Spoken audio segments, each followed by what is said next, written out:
Pues aunque nosotros fallemos, Dios va a ser fiel a sus promesas de jamás abandonarnos, cualquiera que sea la tribulación que estemos atravesando.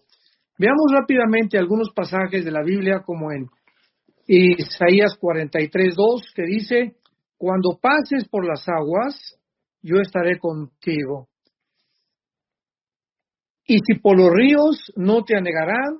Cuando pases por el fuego, no te quemarás, ni la llama arderá en ti. Isaías 58, versículo 11. Jehová te pastoreará siempre, y en las sequías secará tu alma, o la saciará.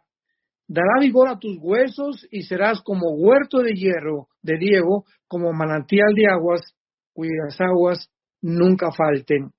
Encontramos en Juan, también en el capítulo 10 de Juan, una promesa preciosa de Jesucristo, versículo 27 al 29. Mis ovejas oyen mi voz, y yo las conozco y me siguen. Yo les doy vida eterna, y no perecerán jamás, ni nadie las arrebatará de mi mano. Mi Padre que me las dio es mayor que todos, y nadie las puede arrebatar de la mano de mi Padre.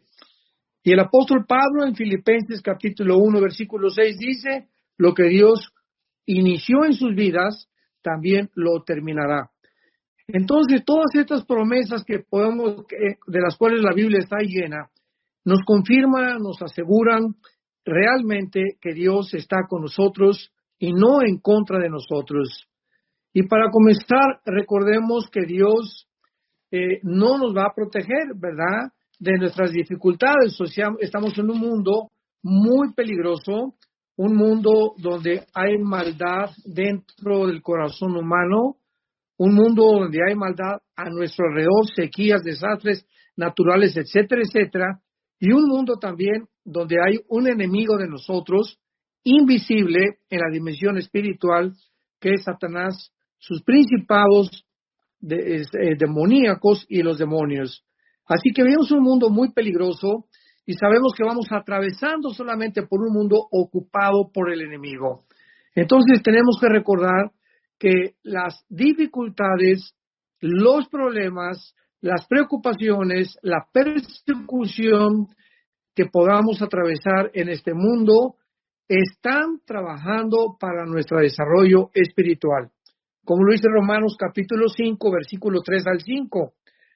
No solo esto, sino que también nos gloriamos en las tribulaciones, sabiendo que la tribulación de los problemas produce paciencia. Y la paciencia, prueba, y la prueba, esperanza. Así pues, detrás de cualquier circunstancia que estemos atravesando, Dios está presente. Una vez visité un hospital a una señora ya de la tercera edad que se encontraba ya pues bastante enferma, ya casi a punto de morir. Y me preguntó que si ella podía estar segura que en la situación en que se encontraba, Jesús estaba con ella. Y le contesté con otra pregunta. ¿Usted cree cuando su Hijo Jesucristo estaba en la cruz, sangrando de los pies a la cabeza, sufriendo en agonía, estaba Dios con él? Y pues me contestó, ¿verdad? Es una pregunta difícil de contestar. Le dije, claro que sí, pero vemos que detrás de este sufrimiento, los fariseos, por un lado, decían, oiga, pero ¿cómo puede ser el Hijo de Dios si la Biblia dice en el Antiguo Testamento, en Deuteronomio, que maldito el que es colgado en un madero? Este no puede ser el Hijo de Dios. Y por otro lado, los filósofos griegos decían, ¿cómo es posible que haya un Dios que permita que su Hijo sufra de esta manera? Entonces vemos que no, tanto como los fariseos, que eran los teólogos de aquel tiempo, como los filósofos o los griegos de ese tiempo, se confundieron profundamente ante el ver a Jesucristo morir en esa cruz. O sea, no entendían que detrás de esos sufrimientos se encontraba la sabiduría y el poder de Dios, que posteriormente lo iban a entender, y a través de ello Jesucristo iba a ser glorificado. Entonces vemos que las tribulaciones que atravesamos están trabajando en nuestra vida para bien y nunca en contra de nosotros, aunque aparentemente pueda parecer al principio que así es. Y será en medio de todas estas tribulaciones que Dios va a mostrar su poder en nuestra vida.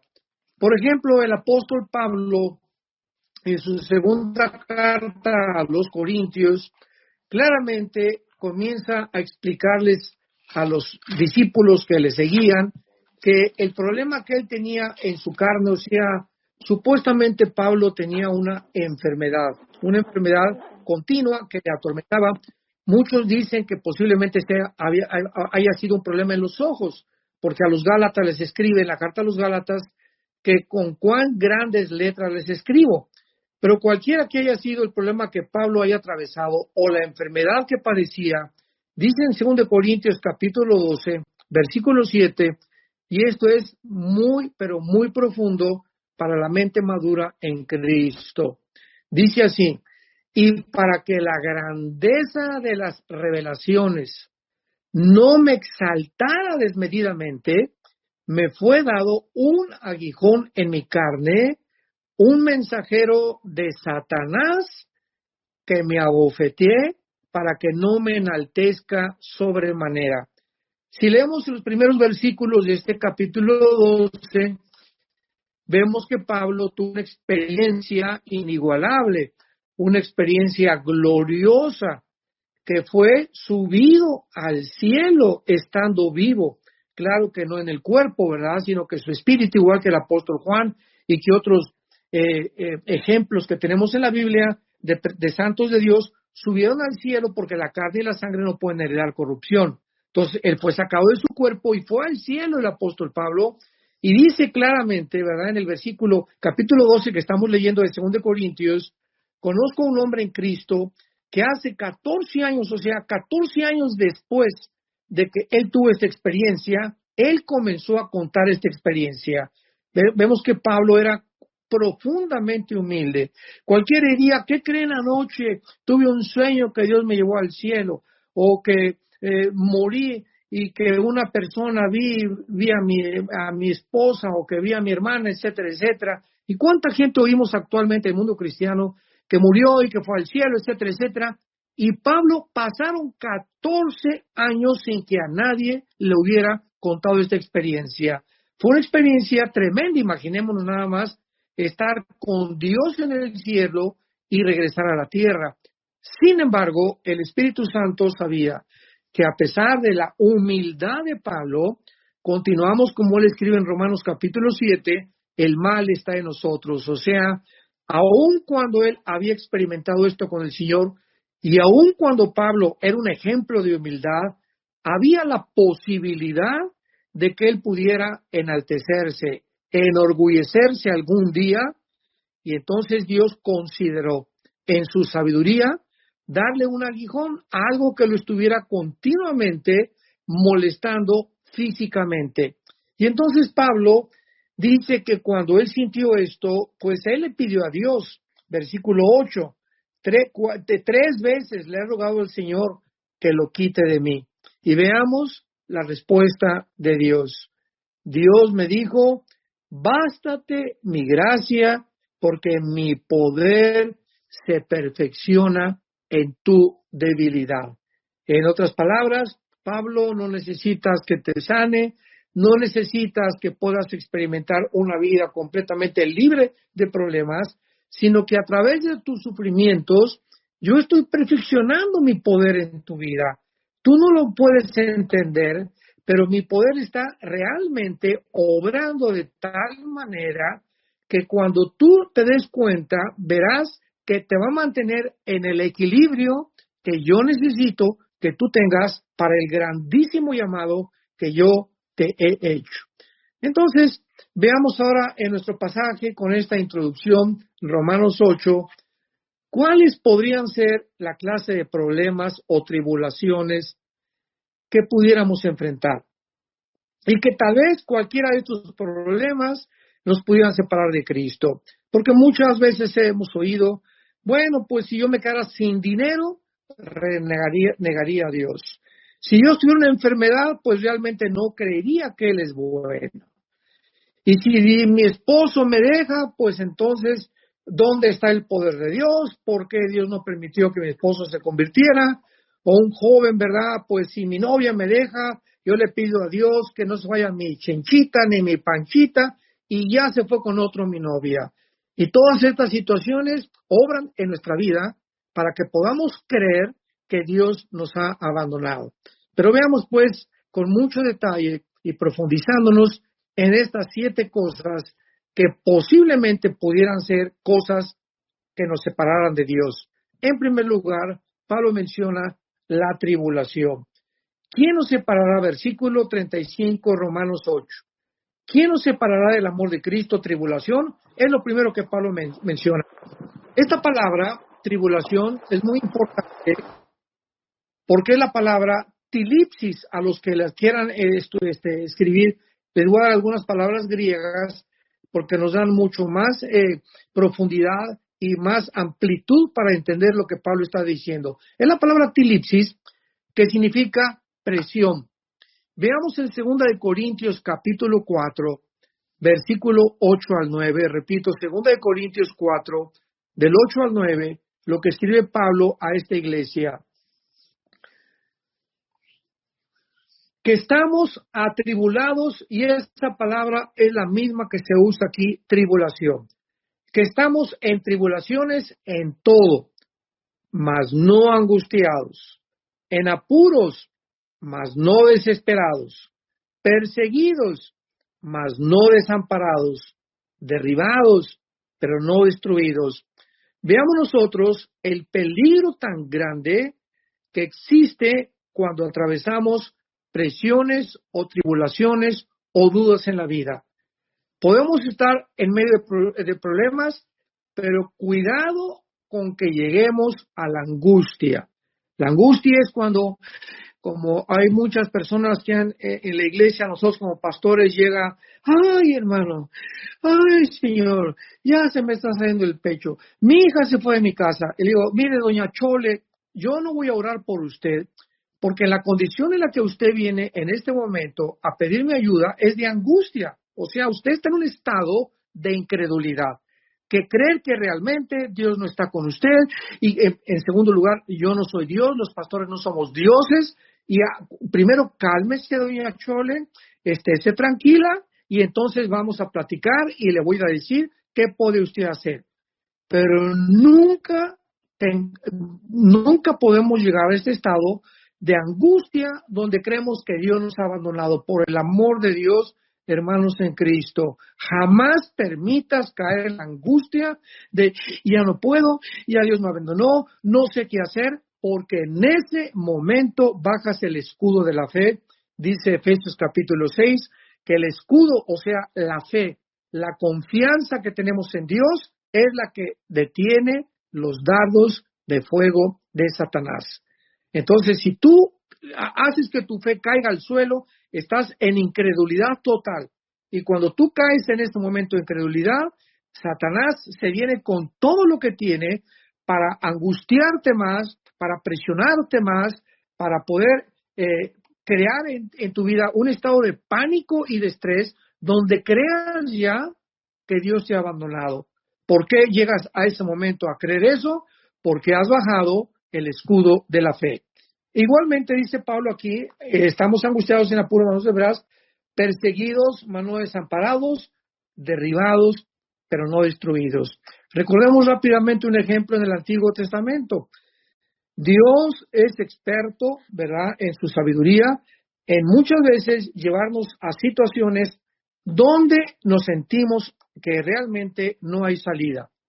En el Antiguo Testamento, el pueblo de Israel salió de Egipto con la bendición de Dios y llegaron al mar, al mar rojo, ¿verdad? Y enfrente estaba el mar y atrás voltean los ojos y venía el faraón con todas las carrozas y con todos los soldados. O sea, Dios los llevó a propósito, porque dice que Él quería que tomaran este camino. Había otro camino más corto a la tierra de Canaán, pero no.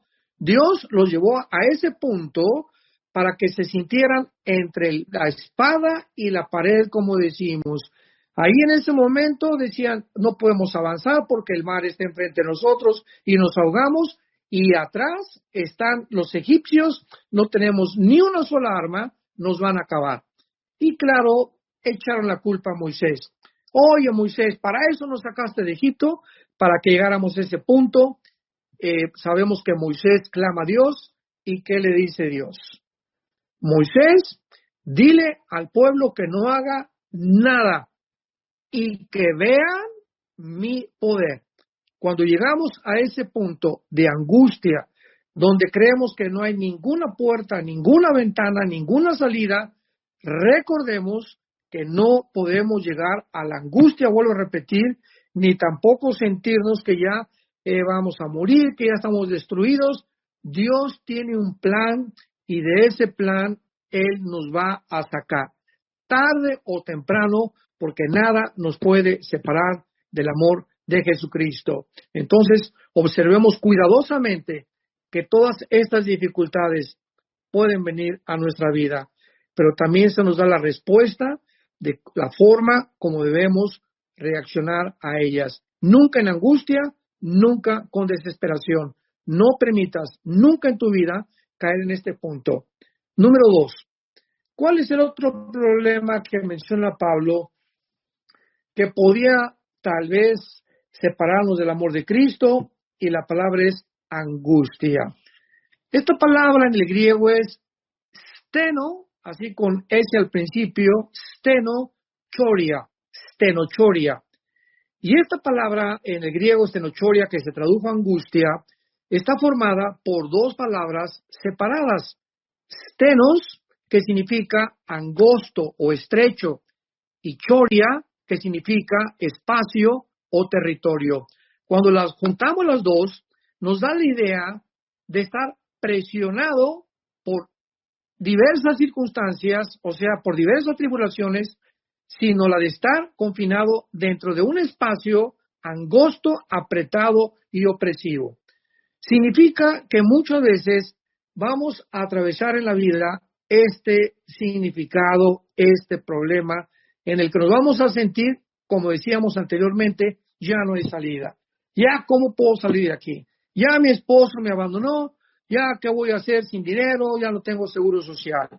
Ya tengo una edad, ¿verdad? Estoy en la tercera edad en la que nadie me va a ayudar. Ya perdí el dinero, ya no puedo ir a la universidad, ya no puedo estudiar. Es que ahora me voy a dedicar al alcohol, me voy a entrar a las drogas, porque no le veo ninguna salida a mi vida. Es en esta situación en la que creemos que Dios nos ha abandonado.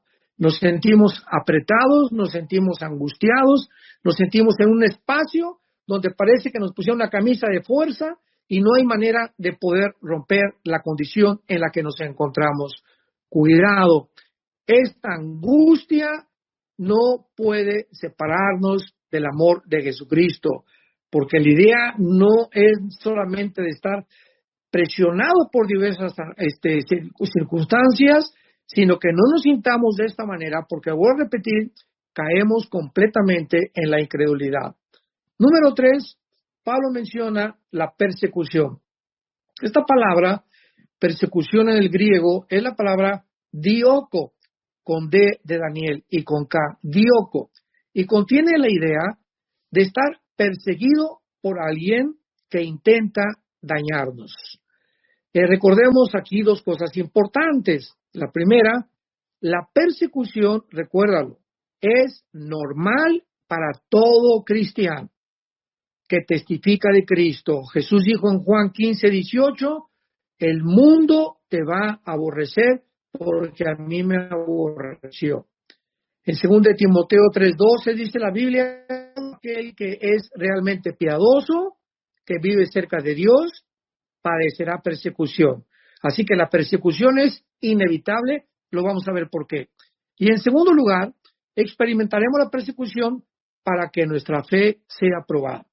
Por ejemplo, tú tienes a Cristo, ya tienes 2 años en Cristo, 3 años en Cristo, vas a la escuela como estudiante y, ¡ay, Panchito! Van a comenzar tus amigos. Ya me dijeron, Carmelita, también que eres cristiana. Y tú ante esa presión de tus amigos o de la burla de tus amigos o del bullying de tus amigos, en ese momento te retractas y pues te prefieres decirles, no, bueno, sí soy cristiano, pero no soy un fanático, ni tampoco es que le dicen aleluyas, y pues digo, estoy estudiando, y cuando comienzas a justificar y comienzas por la persecución a darte cuenta que la cobardía abraza tu corazón, tu fe ha fracasado. Has pasado, has reprobado la primera prueba que Dios permite que venga a nuestras vidas. Es a través de la persecución que en tu trabajo, oiga, don Jorge, ya me dijeron que usted es cristiano. Bueno, pues sí, tu compadre, ¿y a poco ya no tomas con nosotros? ¿Y a poco ya no te emborrachas con nosotros? ¿Y a poco nada más le eres fiel a tu esposa? ¿Cuál es tu respuesta ante esta persecución y ante esta presión? Sí, ¿y qué? He recibido a Cristo, Él es algo que está vivo en mi vida, es algo a quien yo voy a seguir. Y cuando tú reaccionas demostrando que no tienes temor ni tampoco tienes con una consistencia que pueda llevarte a la angustia o al problema o a que ya no te van a hablar, es cuando Dios bendice tu vida porque has pasado la prueba de la fe. Esta prueba todos los cristianos la tenemos que pasar y es a través de la persecución que demostramos verdaderamente si somos cristianos. Veamos nosotros, en cuarto lugar, el hambre. La cuarta posibilidad que nos pudiera separar del amor de Cristo. La mayor parte del mundo sabemos claramente, sobre todo en los tiempos de Pablo, que de alguna u otra manera experimentaron mucha hambre. Y era posiblemente, como también puede ser actualmente, por causa de falta de lluvias en los campos, las cosechas no se pueden recoger, lógicamente, por desastres como terremotos, incendios, inundaciones, plagas, etcétera, etcétera. Puede venir el hambre en cualquier parte del mundo, puesto que todos estos factores también existen actualmente, por ejemplo, en la guerra de Ucrania. Ucrania es una nación que produce el mayor porcentaje de trigo y de fertilizantes en el mundo. Y cuando vino la guerra de Ucrania, cantidad de naciones actualmente, Turquía, Bulgaria, Polonia, Rumanía, etcétera, etcétera, han comenzado a padecer, no se han muerto de hambre, gracias a Dios, pero han padecido hambre, o sea, cuando no hay harina, cuando no hay los productos básicos de nuestro alimento, experimentamos el hambre, ¿verdad? Entonces, el hambre no ha sido eliminada en nuestra época a pesar de los avances tecnológicos que tenemos. Sin embargo, no importa lo grave que sea, la fidelidad de Dios, escúchame muy bien, se va a manifestar en nuestras vidas con su provisión sobrenatural. Muchas veces Dios va a usar estas sequías y esta falta de cosechas y estos problemas naturales para demostrarnos su poder. ¿Se acuerdan con Elías? Cuando oyó Elías que lo estaba persiguiendo la reina Jezabel en el libro de los Reyes y se puso a dormir, dijo, ya no quiero seguir contigo, Señor. ¿Qué fue lo que hizo Dios? Le mandó cuervos. O sea, Dios obró sobrenaturalmente para que Elías pudiera realmente ver el poder de Dios y fue alimentado. Vemos nosotros también cuando una viuda, la viuda de Sarepta, que era, bueno, más pobre no se podía hacer. Dios le dice a Elías, ve por favor a este pueblo y vas a encontrar a esta mujer, que es la viuda de Sarepta. Y entonces llega Elías al pueblo y la viuda de Sarepta le dice Elías, por favor dame de comer. O sea, Dios no mandó al Holiday Inn, al apóstol, al profeta Elías, ¿verdad? No lo mandó al Hotel Camino Real, lo mandó a la casa de la mujer más pobre de todo ese pueblo. Que podríamos decir, oye, pero ¿cómo es posible que Dios haya hecho? Y todavía Elías le dice, dame de comer. Y entonces esta viuda lo lleva a su casa y era tan pobre que solamente tenía una gotita de aceite y la harina suficiente para hacer una sola tortilla. Imaginémonos nada más. Y aparte tenía un hijo. ¿Y qué hace la viuda? No, no, no, no, mire cómo es lo único que tengo que comer. Si le doy de comer a usted, mi hijo va a quedar sin hambre, etcétera, etcétera. Pero esta mujer no vio las circunstancias. Esa es la fe. No vio las circunstancias. Creyó que Dios era poderoso y cocina esa tortilla y le da la mitad al profeta de Dios, a Elías. Y en ese momento, Elías le dice a la viuda, por haberme dado lo que no tenías, nunca de aquí en adelante te faltará ni el aceite ni la harina en tu casa.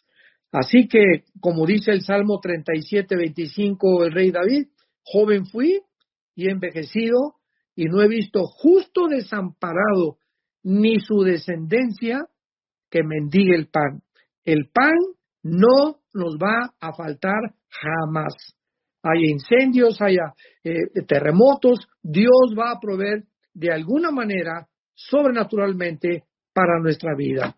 Y vemos nosotros ahora, en quinto lugar, lo que el apóstol Pablo nos enseña acerca de este pasaje tan hermoso de Romanos capítulo 8. Desnudez. Es la quinta cosa que podría, separarnos del amor de Cristo. La palabra desnudez actualmente implica el estado de una persona desnuda asociada desgraciadamente con actividades sexuales o con la pornografía. Pero en tiempos bíblicos, la desnudez no estaba relacionada con la sexualidad ni con la pornografía. La desnudez en tiempos de Pablo estaba relacionada con la pobreza, a tal grado que muchas personas no tenían con qué cubrir sus cuerpos normalmente. Está relacionada también con el hambre en tiempos de Pablo o con problemas económicos muy graves derivados de guerras, como lo hemos visto, o de desastres naturales. Pero cuando el Señor Jesucristo en Mateo capítulo 6, el Evangelio de Mateo, iba caminando con los discípulos, Él discernió los pensamientos. ¿Recuerdan este pasaje? Que estaban los preocupados, y mañana, ¿dónde vamos a amanecer? No trajimos tortas, no trajimos enchiladas de San Luis Potosí, ¿cómo vamos a poder sobrevivir? Etcétera, etcétera. Hoy en la noche no sabemos ni dónde vamos a dormir. Y Cristo, discerniendo las mentes de sus apóstoles, de sus discípulos, les dijo, ¿por qué se preocupan por el cuerpo? ¿Qué han de comer? ¿Qué han de vestir? ¿Qué acaso la vida no es más grande? O sea, están ustedes vivos. Y si los mantengo vivos, ¿ustedes creen que les va a faltar el vestido y les va a faltar la comida? ¿Verdad? Busquen primeramente mi reino y todas las cosas les serán hechas.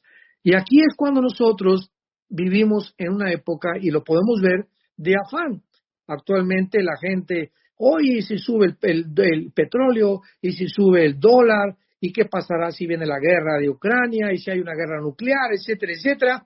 Siempre están pensando qué van a comer, qué van a beber, si se muere mi esposo, ¿quién me va a sostener? Si no tengo papás, si no tengo mamás, etcétera, etcétera. Y este es el afán, el estrés, la incredulidad de que Dios nos puede fracasar o nos puede fallar. Pero la Biblia dice, ni siquiera esta desnudez, ni esta pobreza me separará de tu amor. Estaré contigo y soy fiel a mis promesas para que tú tengas comida, tengas vestido y nunca te falte la ropa, ¿verdad? Aunque andes en calzones, pero Dios te va a proveer lo básico para tu vida. En sexto lugar, Pablo menciona los peligros. Y no cabe duda que hay varios tipos de peligros, aunque el énfasis aquí es acerca de los peligros que enfrentamos los cristianos. Simplemente por llamarse cristiano, una persona puede enfrentar peligros. Recordemos que hace algunos años los cristianos en Europa fueron amenazados por el Vaticano, por el Papa, y la orden era todo aquella persona en Europa, porque en aquel tiempo, casi 18 siglos, el Vaticano gobernó sobre los mismos gobernantes de las naciones de Europa. Todo aquel que niegue que la Iglesia salva, todo aquel que niega que solamente a través de la Iglesia Católica hay salvación, va a padecer la tortura, el arresto y la muerte. Se llamó la Inquisición. Más de 300,000 cristianos, que negaron que Roma salvaba, ni que tampoco el Papa era el representante de Cristo, fueron muertos, torturados, arrestados y les confiscaron todos sus bienes. En época moderna tenemos en Medio Oriente al grupo terrorista ISIS, ¿recuerdan? El grupo de ISIS que se formó en Siria y Irak comenzó a buscar cristianos, hicieron videos donde los hincaban en una playa, los vestían con una ropa anaranjada y les cortaban el cuello. Esto por llamarse cristianos y mandar un mensaje de odio a los que fueran cristianos. Sin embargo, la Biblia no lo niega. En Hebreos capítulo 11, veamos el ejemplo que el Espíritu Santo nos deja. Hebreos 11, versículo 33 al 40. Por la fe conquistaron reinos, hicieron justicia, alcanzaron promesas, taparon bocas de leones, apagaron fuegos impetuosos, enviaron filo de espada, sacaron fuerzas de debilidad, se hicieron fuertes en batallas, pusieron en fuga ejércitos. Las mujeres recibieron sus muertos mediante resurrección, más otros, veamos aquí pues, hay cristianos a quien Dios los salva de la muerte y hay cristianos a quienes Dios no salva de la muerte.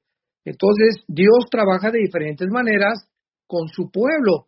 Por eso dice, más otros. O sea, a todos los que acabamos de leer, Dios los salvó, más otros fueron atormentados, no aceptando ni rescate a fin de obtener mejor resurrección. Experimentaron vituperios, azotes, más de ellos prisiones y cárceles, y fueron apedreados, aserrados, puestos a prueba, muertos a filo de espada, anduvieron de acá para allá cubiertos de pieles de ovejas y de cabras, pobres, angustiados, maltratados, de los cuales el mundo no era digno, errando por los desiertos, por los montes, por las cuevas y por las cavernas de la tierra. Y todo esto, aunque alcanzaron buen testimonio mediante la fe, no recibieron lo prometido. Dios no los salvó, Dios no los protegió. Él permitió que atravesaran estos peligros sabiendo que cuando murieran recibirían una mejor promesa, porque así es la soberanía de Dios. Recordemos a Esteban en el libro de los Hechos. Esteban no tenía ni 22 ni 23 años de edad y podría tener un gran futuro, Esteban, ¿verdad? Puede ser un gran evangelista, hasta apóstol puede llegar, un gran profeta. Pero ¿qué pasó con Esteban? A su corta edad, los fariseos lo mataron y lo convirtieron en el primer mártir de la historia cristiana.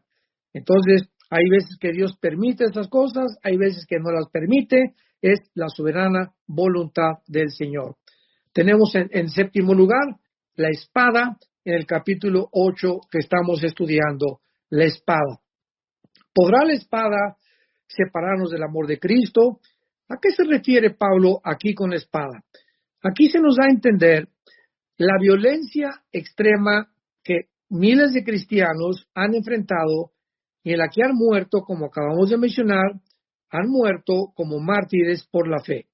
No cabe duda que China actualmente, Irán, Corea del Norte y otras naciones del mundo han perseguido y siguen persiguiendo, encarcelando y matando a los cristianos, masacrándolos cruelmente por causa de su fe en el Señor Jesucristo. Y a muchos no los salva Dios, muchos mueren de esta manera, a otros sí los ha salvado Dios. Casi todos los apóstoles de nuestro Señor Jesucristo murieron de esta manera. Recordemos las palabras de Pablo en segunda de Timoteo, ¿se acuerdan?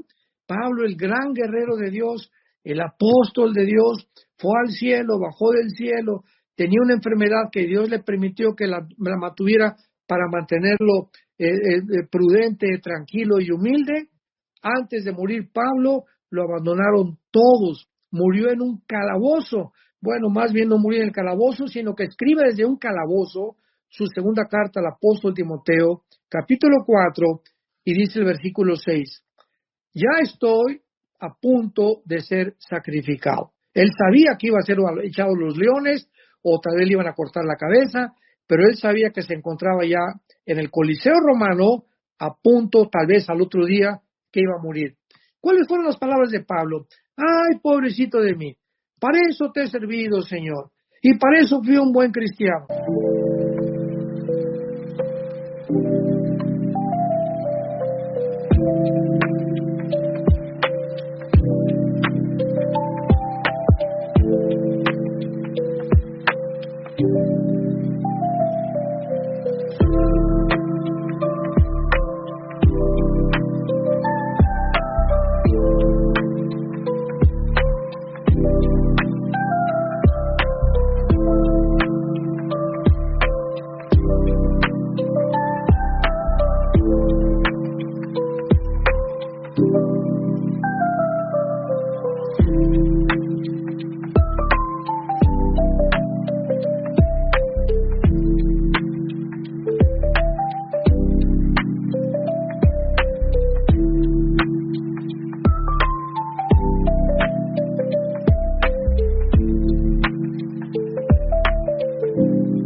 Y para eso voy un testimonio, para acabar así, aquí frío, no tengo, con un frío tremendo que tiene que llegar Timoteo para darle un saco o una manta para poder cubrirse el frío que tenía Timoteo. Sin embargo, ninguna de esas palabras salió de su boca, sino que dice, he peleado la buena batalla, he acabado la carrera, he guardado la fe.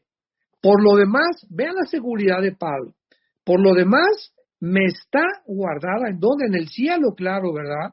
Me está guardada la corona de justicia, la cual me dará el Señor, juez justo en aquel día, y no solo a mí, sino también a todos los que aman su venida. No cabe duda, ¿verdad?, que en vista de todas estas tribulaciones, presiones, preocupaciones que atravesamos a nuestra vida, ¿cómo es que se nos promete que nada nos podrá separar del amor de Dios? La respuesta es, por supuesto, por la naturaleza del amor de Dios, que es ancho, eterno y profundo. Con amor eterno te he amado, dice el Señor, y te tengo esculpido en la palma de mis manos. No importa lo que tú estés atravesando, Dios está contigo y Él cumplirá su propósito que tiene para tu vida tarde o temprano. Nunca pierdas la fe.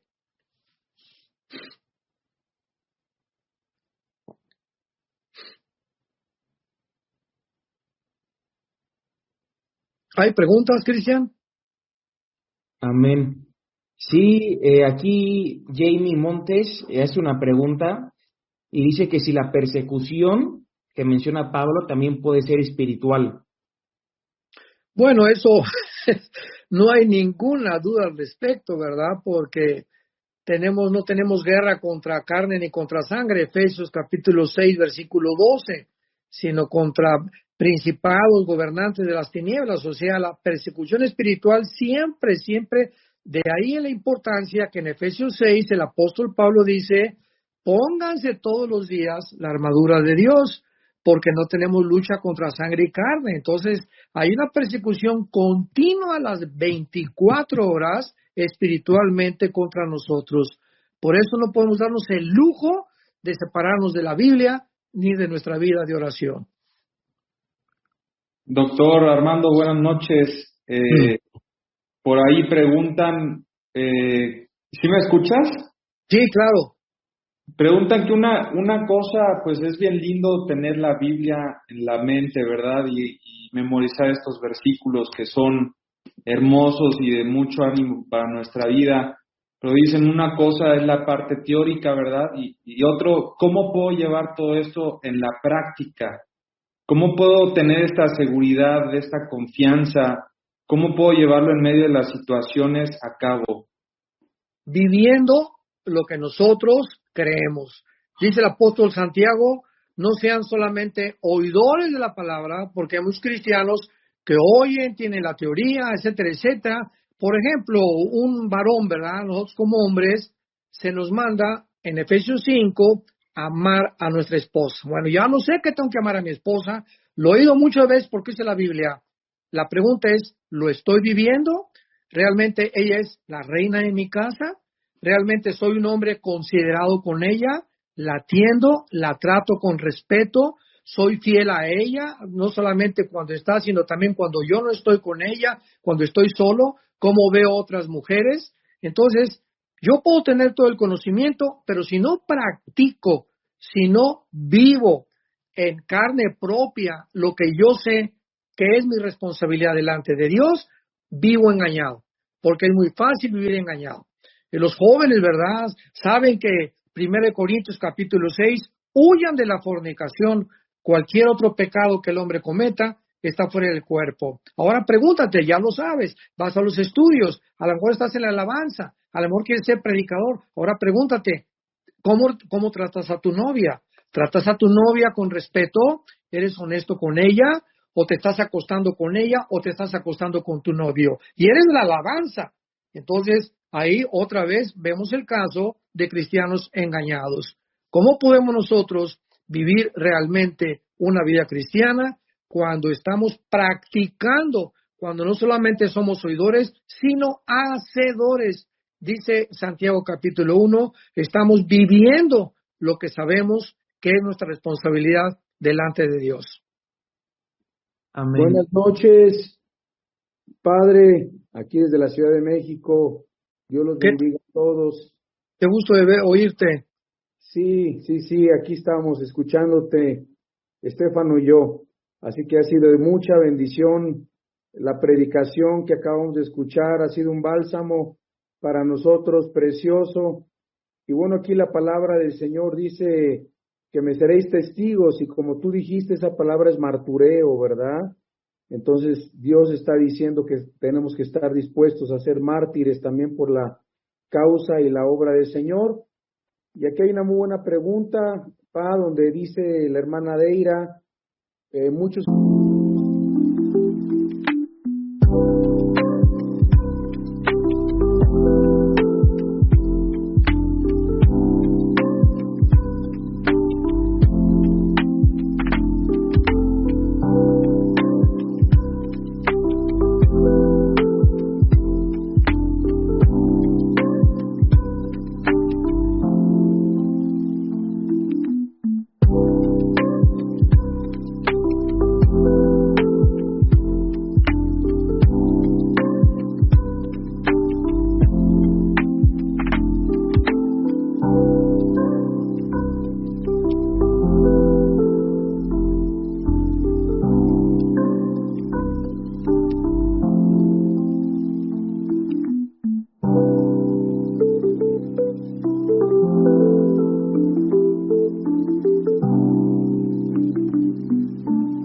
hermanos son encarcelados, condenados, en muchas partes del mundo, musulmanes, etcétera, etcétera. ¿Cómo se debe de orar por los cristianos perseguidos en otras partes del mundo?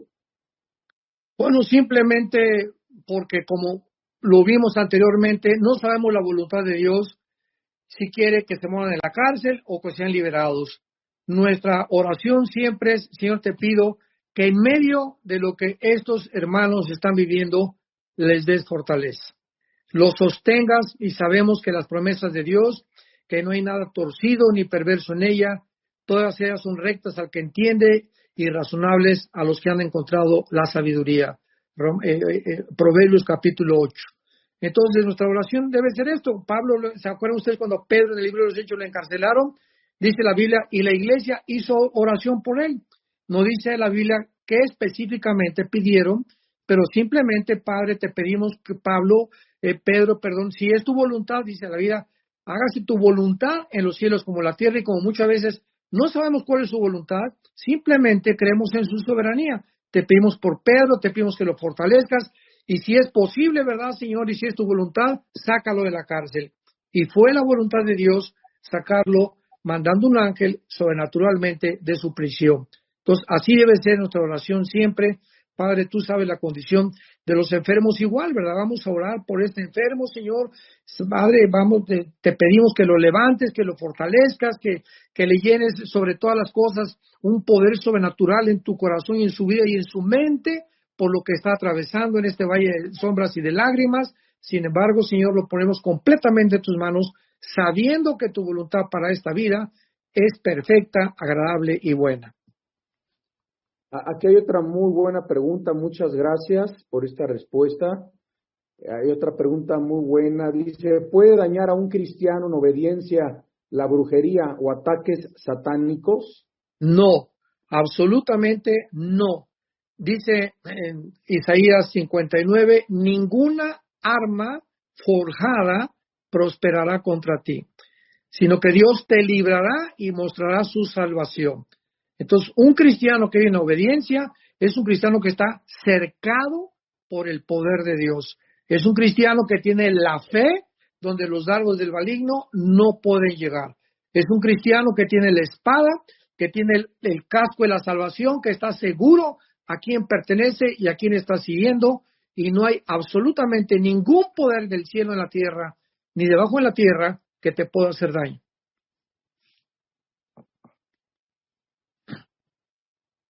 Amén.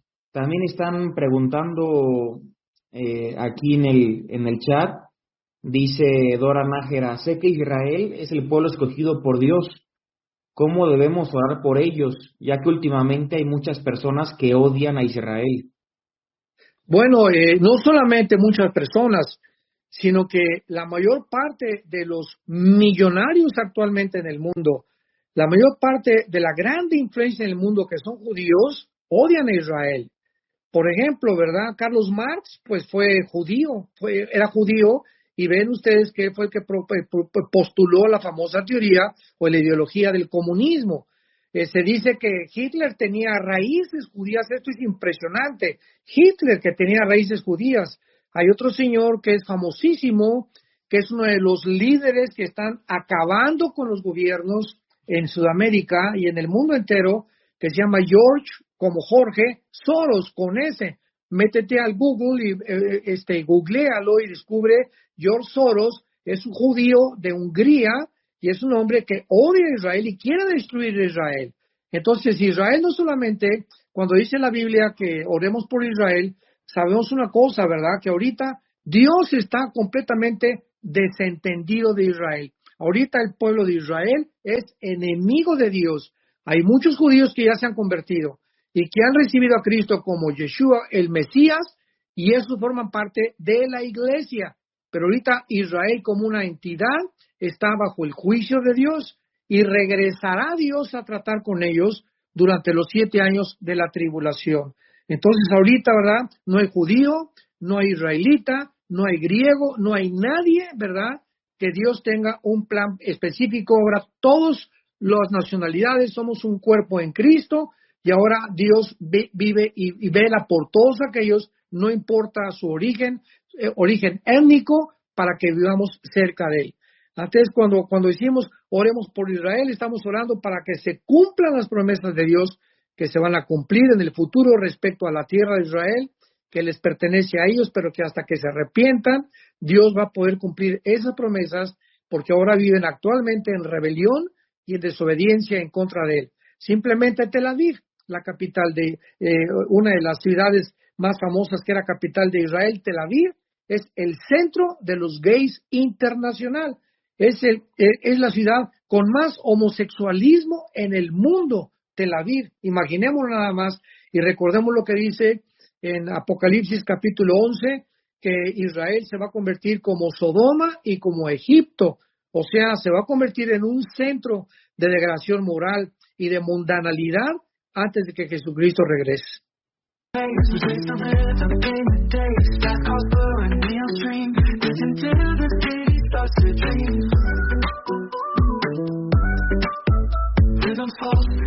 crowd, we're singing loud and proud. Feel the beat, it's in the air.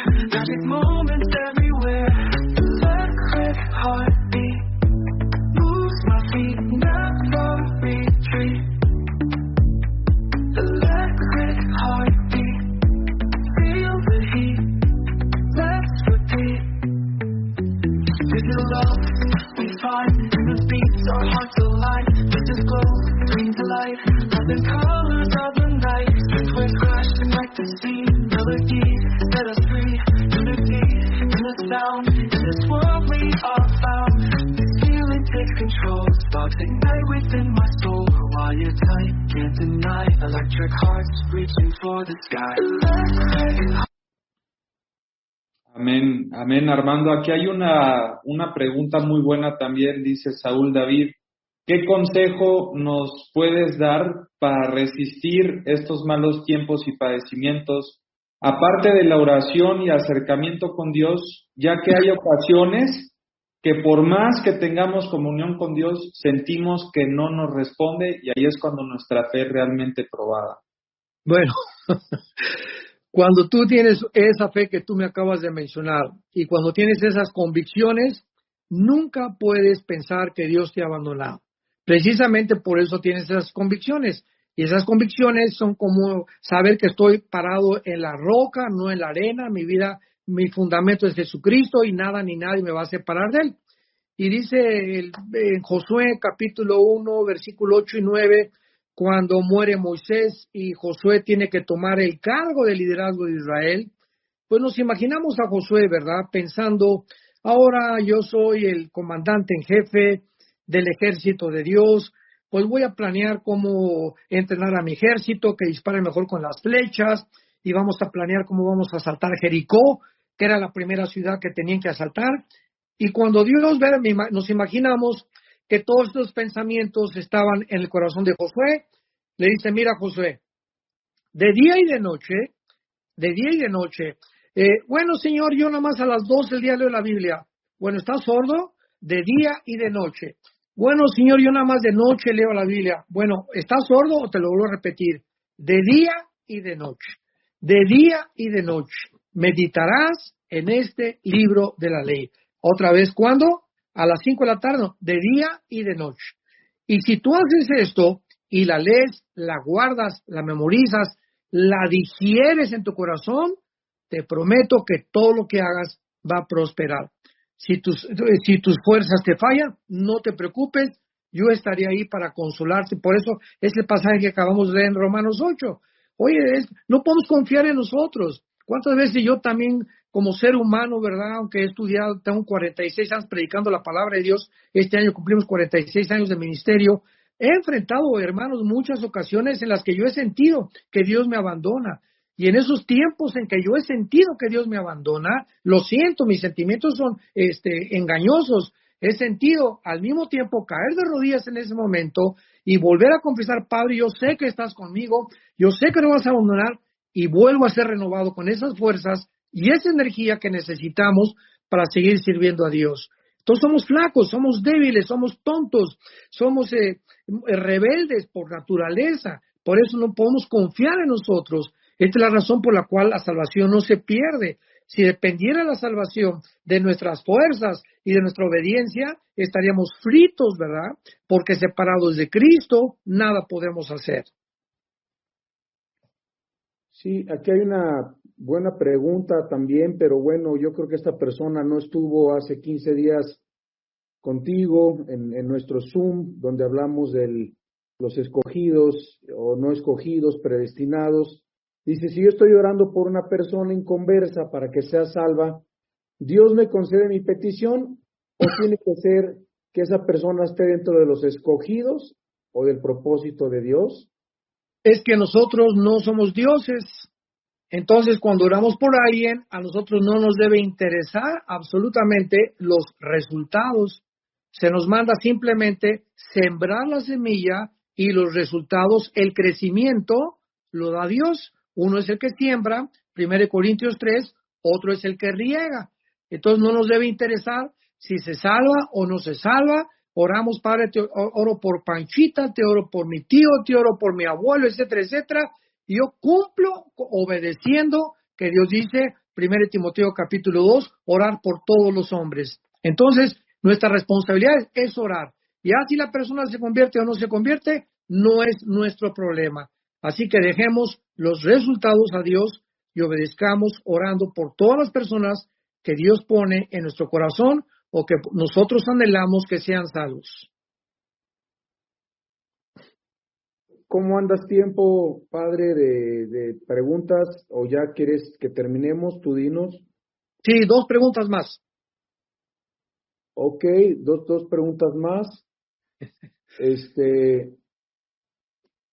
Ok, aquí dice, pastor, en el milenio los que fuimos raptados se podrán casar y procrear. Dios lo guarde, de Ingrid Miranda. Claro, en Isaías 65, que describe claramente la vida en el milenio, el profeta Isaías claramente lo dice, ¿verdad? Sin ningún lugar a dudas. Dice Isaías, vamos a leerlo rápidamente, capítulo 65, versículo 23, no trabajarán en vano, ni darán a luz para maldición, porque son linaje de los benditos de Jehová y sus descendientes con ellos. Entonces recordemos algo, Dios hizo 2 sexos, 2 géneros nada más, el hombre y la mujer. Entonces en el milenio va a haber hombres y va a haber mujeres salvadas. ¿Y qué nada más nos vamos a estar mirando? Como los chinitos.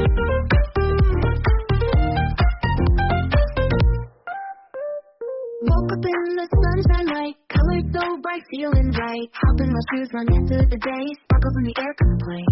Laughing and dancing around we go, hearts feel like fireflies aglow. Singing our song under the blue sky, holding hands high, you and I. This is my happy dream, like a sweet melody. We're flying so free. This is my happy dream, forever you and me, singing in harmony.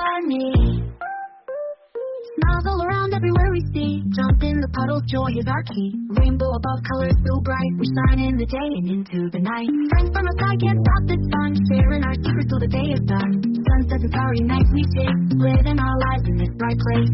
In this wonder world we made. Every moment never fades. Holding tight to what we share. In our dreams without a this is my happy dream. Like a sweet Nomás milando, ¿verdad? No, ¿verdad? Dios hizo a la mujer para que pudiera unirse con el hombre y continuar reproduciéndonos. Entonces, qué absurdo sería que en el milenio estuviéramos hombres y mujeres y ya no hubiera reproducción, como lo dice Isaías 65, versículo 23.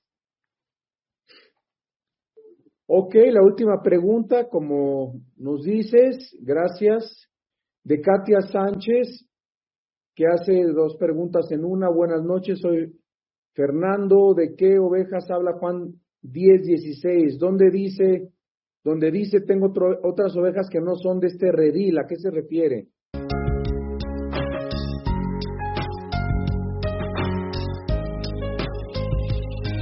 always thought that a man I would fall in love with couldn't still be my best friend. I am glad that it's so it is.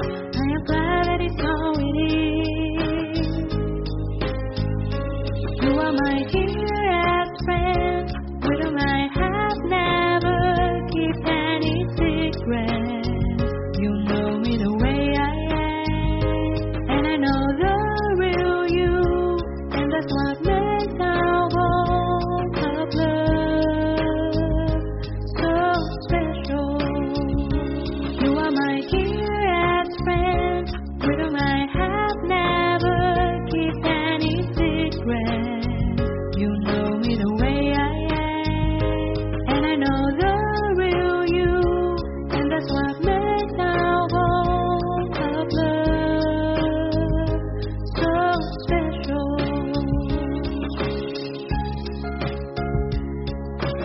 Bueno, ahí se refiere a las ovejas que somos nosotros, que no formamos parte del pueblo de Dios de Israel. Entonces, Jesús vino a las ovejas de Israel, venía a cumplir las promesas de Dios para poder hablarles por última vez al pueblo de Dios para que regresara a Jehová, lo rechazaron, lo crucificaron, lo enterraron, restó a los 3 días, y la iglesia, que no existía en el Antiguo Testamento, fue formada. Entonces ahora la iglesia es una entidad completamente diferente a Israel. Dios está divorciado, así lo dice Jeremías, está divorciado, le dio carta de divorcio a Israel, está separado de Israel. Dios dejó a Israel completamente y a nosotros sustituyó a Israel por la iglesia. Sin embargo, Dios no se ha olvidado de Israel. Capítulo 9, 10 y 11 de Romanos, que están ustedes estudiando, lo van a comprobar ahí. Entonces Dios va a regresar otra vez en la tribulación, que es el desierto, donde va a tratar con ellos, y a través de la purificación y la angustia y de los problemas y los sufrimientos de los 21 juicios, trompetas, sellos y copas de la tribulación, los judíos se van a convertir y los que se conviertan entrarán al reino milenial. Entonces ahí se refiere Cristo, estas ovejas que no son mis de redil, es la iglesia de Jesucristo, el cuerpo de Cristo al cual pertenecemos nosotros. Pues muchísimas gracias, ya son las 2 más que tú nos decías, claro que hay más preguntas, pero si el tiempo se ha terminado, lo dejamos hasta acá y nosotros nos quedamos respondiendo algunas preguntas más. Te agradecemos mucho, doctor Armando Alducin, por estar con nosotros esta noche y por nuevamente tomar y arropar este grupo tan hermoso de tantos países y de vida nueva, y por estar con nosotros en esta noche.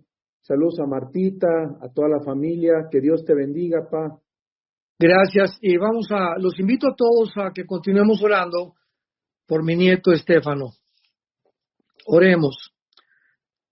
Dios y Padre de Jesucristo, nuestro Señor, el gran pastor de las ovejas, por el pacto sempiterno, un pacto, Señor, al cual nosotros pertenecemos como tus hijos, como tu pueblo.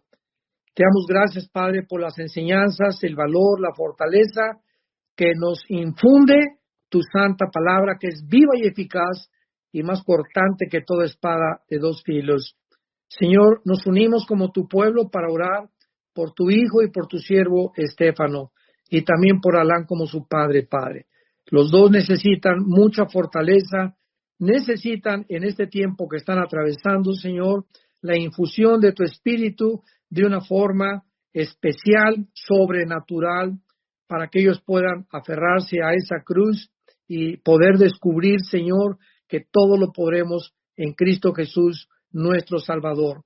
Señor, te pedimos que levantes a Estefano de su lecho, Señor, que tú le toques, que tú le sanes, Padre, que te glorifiques en su vida.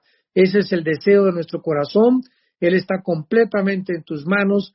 Dale sabiduría a los médicos también que le rodean, a las enfermeras, a todos los especialistas que son instrumentos tuyos para que él pueda, Señor, es la manera como tú lo has determinado, levantarse de esa cama.